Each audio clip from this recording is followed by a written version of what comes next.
দয়াল নবী মৌলা আলী মুশকিল কুশা ইমাম হাসান হোসেন মা ফাতেমা এদের শোকে আমরা মহরম উদযাপন করি।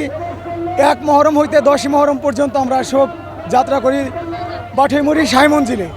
এখন আমাদের আজকে 10 মহরম, আজকে 5টার সময় তাজিয়া মিছিল এখান থেকে বের হয়ে আমরা ওইদিকে বাঠৈমুড়ি মাঠে। আমরা কাশেদের দলে এসেছি, আমাদের খুব ভালো লেগেছে। আর আমরা অবশ্যই আমরা আর বছরে আবার আসবো। মহরম উদযাপন করতেছে, এই কারণে আমরা আসছি দেখতে।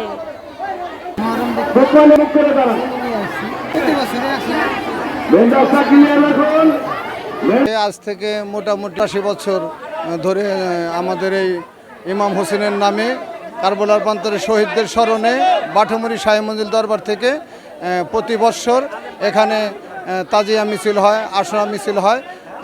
আমাদের পীর কাবলা হারুন আর রশিদ সুবা মিয়া, আমার দাদা পীর গোয়ারপাড়া খলিল মিয়া সাহেব ওনার নির্দেশে বাঠৈমুড়ি শাহী মঞ্জিল ঐতিহ্যবাহী হাজার হাজার লোকের সমাগমে আমরা সেই কারবালার প্রান্তরে শহীদদের স্মরণে এখানে আমরা তাজিয়া মিছিল করে থাকি।